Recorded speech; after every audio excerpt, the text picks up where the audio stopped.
இயேசு கிறிஸ்துவில் எனக்கு மிகவும் பிரியமான சகோதர சகோதரிகளே, திருக்காட்சிக்கு பின் புதன் அன்பு பற்றிய படிப்பினை கற்பிதங்கள் மேலும் தொடர்கிறது. அன்பே கடவுளாதல். அன்பு செய்பவர் கடவுளில் நிலைத்துள்ளார், கடவுளும் அவருள் நிலைத்திருக்கிறார். எனவே அன்புடைய இடத்தில் அச்சம் வேண்டியதில்லை என்பார் யோவான். அன்பு செய்வோம், இயேசுவில் நிலைப்போம்.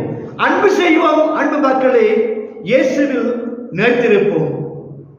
நாம் ஒருவருக்கொருவர் அன்பு செய்வது இயேசுவை கடவுளின் மகன் என்று ஏற்றுக்கொள்வதற்கும் ஆவியார் நம்முள் இருக்கிறார் என்பதற்கும் சான்றாகும். இயேசுவை கடவுளின் மகன் என்று நாம் ஏற்று கொண்டமையால் கடவுள் நம்மில் நிலைத்திருக்கிறார், நாம் கடவுளுக்குள் நிலைத்திருக்கிறோம். யோவான் 4:15. தூய ஆவியாரின் அருள் பொழிவை பெற்றமையால் யோவான் 2:20. நாம் கடவுளுக்குள் நிலைத்திருக்கிறோம், அவர் நம்முள் நிலைத்திருக்கிறார். யோவான் 4:13. எனவே பிறர் அன்பு கொண்டிருக்கும் ஒவ்வொருவரும் தந்தைக்கும் இயேசுவுக்கும் தூய ஆவியாருக்கும் சான்று பகர்கிறார் எனலாம். கடவுளும் அவருள் இருந்து செயல்படுகிறார், அவரது செயல்களும் கடவுளால் புனிதப்படுத்தப்பட்டவையாக கடவுளின் செயல்களாக மாறுகின்றன. கடவுள் நம்முடைய செயல்களையும் வாழ்க்கையையும் தூய்மைப்படுத்த வேண்டுமாயின் நாம் அன்பு வழி வாழ வேண்டும். நம் அன்பு ஆழம் அகலம் அறியக்கூடாத அன்பாக கிறிஸ்துவின் அன்பு எபேசியர் 3:18-19 சாதி மத அடிப்படையிலே வேறுபாடு காட்டாத அன்பாக கிறிஸ்துவின் அன்பு. மார்க் 10:45, லூக்கா 4:42, 44, 9:51-56. பகைவருக்கும் பகிர்ந்துறவும் அன்பாக கிறிஸ்துவின் அன்பு. லூக்கா 6:27, 35, 23, 34 இருத்தல் வேண்டும். நம் அன்பு ஆழம் அகலம் அறியக்கூடாத அன்பாக, சாதி மத அடிப்படையில் வேறுபாடு காட்டாத அன்பாக, பகைவருக்கு பரிந்துதவும் அன்பாக இருத்தல் வேண்டும். அன்பு இருக்கும் இடத்தில் அச்சத்திற்கு இடமே இல்லை. அடிமை நிலையில் இருப்பவனிடம் அச்சம் இருக்கும். ஆனால் நாம் எல்லோரும் அடிமை நிலையை கடந்து பிள்ளைகள் என்கிற இடத்தில் இருப்பதால் அன்பு அங்கே இடம் பெறுகிறது. எனவே தான் அப்பா தந்தாய் என அழைக்கிறோம். கலாத்தியர் 4:1-7. அயலாரை சகோதரர்கள் என்று கருதுகிறோம். தந்தையின் இல்லத்திலே சகோதரர் மத்தியிலே பயம் அச்சம் ஏது? அன்பு குறையும் இடத்திலே அச்சங்களும் அராஜகங்களும் வன்மங்களும் அக்கிரமங்களும் போர்களும் கலகங்களும் பிரச்சனைகளும் இருக்கும் என்பதற்கு காயின் சான்றாகிறார். தொடக்க நூல் 4:3-12. அன்பு நிறைந்த இடத்திலே பண்பு இருக்கும், பாசம் இருக்கும், பயம் இருக்காது. லூக்கா 10:25-37. நல்ல சமாரியன். எனவே தான் பவுலடியார் கடவுள் நமக்கு கோழை உள்ளத்தினை அல்ல, வல்லமையும் அன்பும் கட்டுப்பாடும் கொண்ட உள்ளத்தையே வழங்கியுள்ளார்.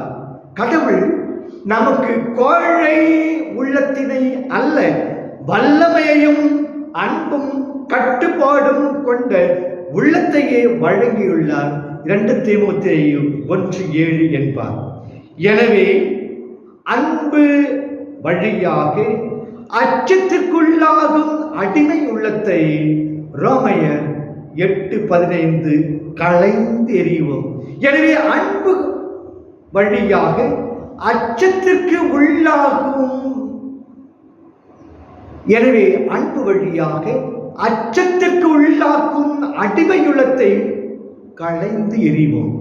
அப்பா தந்தார் என்று அழைக்க அடிப்படையாய் அமையும் அன்பை நாம் நினைவு, சொல், செயல்களாகவே வளர்ப்போம். அன்பே நம் வாழ்வில் எல்லாமாய் அமையட்டும்.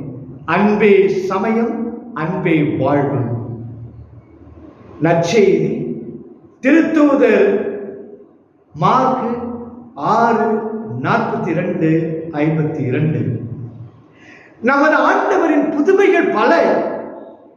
காய்ச்சலை கடிந்து விரட்டியது முதல், கல்லறையில் கிடந்தவரை எழுப்பியது வரை, தண்ணீரை ரசமாக்கியது முதல், தண்ணீரில் நடந்து சென்றது வரை செய்யப்பட்ட புதுமைகள் அனைத்தும் அவரது ஆற்றலையும் அனைத்தையும் அவரது கட்டளைக்கு கட்டுப்படும் என்ற உண்மையையும் உணர்த்துகின்றன.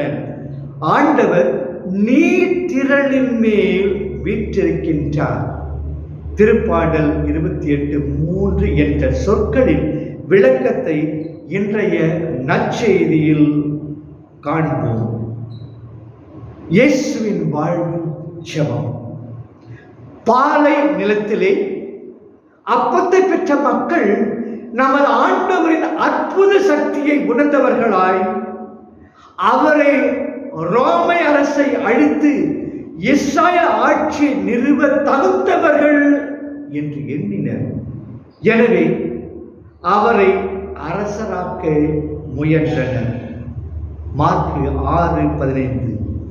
உலக கண்கொண்டே எதையும் எடை போடும் சீடர்கள் இந்த பலவீனத்திற்கு பலியாக கூடாதென இயேசுவே அவர்களை உடனே அங்கிருந்து அனுப்பி வைக்கிறார்.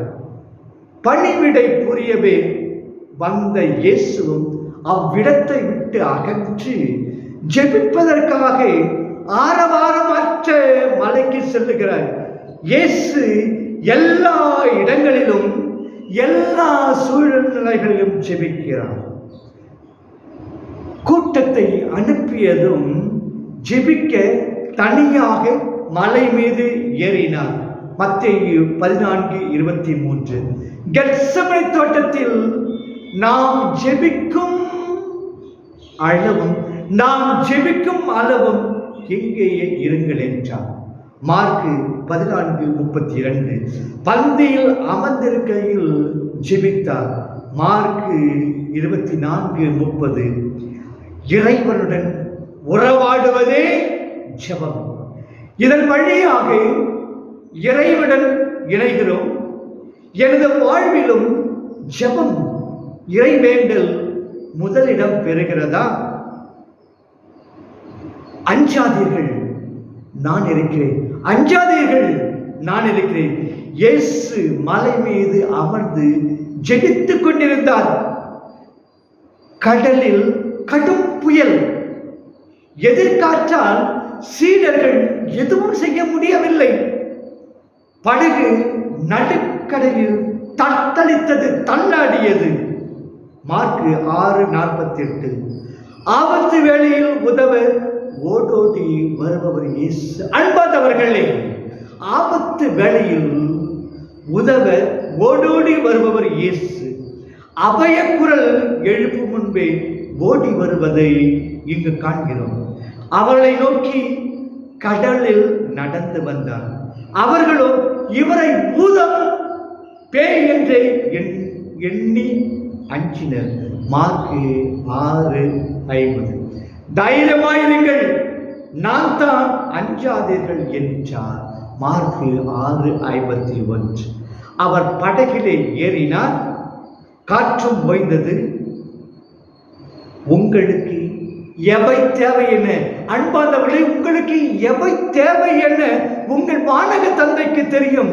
மத்தேயு 6:32 என்ற வாக்கின் விளக்கத்தை இங்கு காண்கிறோம். அஞ்சாதீர்கள், இறைவனின் சொற்கள். அவர் நம்மிடையே நம்முள் இருக்க நாம் எதற்கும் அஞ்ச தேவையில்லை. ஆண்டவரே என் ஒளி, ஆண்டவரே என் மீட்பு, நான் யாருக்கு அஞ்ச வேண்டும்? ஆண்டவரே என் வாழ்வுக்கு அடைக்கலம், யாருக்கு நான் அஞ்ச வேண்டும்? என் பகைவர்களும் எதிரிகளும் என்னை விழுங்க வருவது போல் தாக்கும்போது அவர்களே தடுமாறி விழுந்து போயினர். திருப்பாடல் 27:1-2. உடலுக்கு அடுத்த தொல்லைகள் உள்ள போராட்டங்களிடையே நமக்கு திடமும் ஆறுதலும் இயேசுத்தான். சோதனைகளாகிய கடும் புயல் எழுவது இயல்பு. அதை வெல்லுவதற்கு வேண்டிய உரம் வேண்டி இறைவனிடம் ஜெபிக்கின்றோம். மத்தேயு 6:12. புதுமை வழி இயேசுவிடம். காற்று நின்றதை கண்ட சீடர்கள் மிக மிக திகைத்து போயினர். மார்க்கு 6:52. அப்பங்களை பற்றிய புதுமையை அவர்களால் புரிந்து கொள்ள முடியவில்லை. புதுமைகள் எல்லாம் சின்னங்கள். இவற்றின் வழியாக இறைவனின் கரத்தை காண்கிறோம். இயேசு தந்தையால் அனுப்பப்பட்ட திருக்குமரன் என்ற உண்மைக்கு இப்புதுமைகள் நம்மை இட்டு செல்ல வேண்டும். பல முறை புதுமைகளை படித்தும் சிந்தித்தும் வரும் நமக்கு கிறிஸ்துவின் மட்டில் ஆழ்ந்த நம்பிக்கையும் அன்பும் ஏற்பட்டுள்ளதா? அன்பும் நம்பிக்கையும் ஏற்பட இத்திருப்பலியில் வர வேண்டும். ஆண்டவர் இயேசு நம் அனைவரையும் நிறைவாக ஆசீர்வதிப்பாராக. ஆமென்.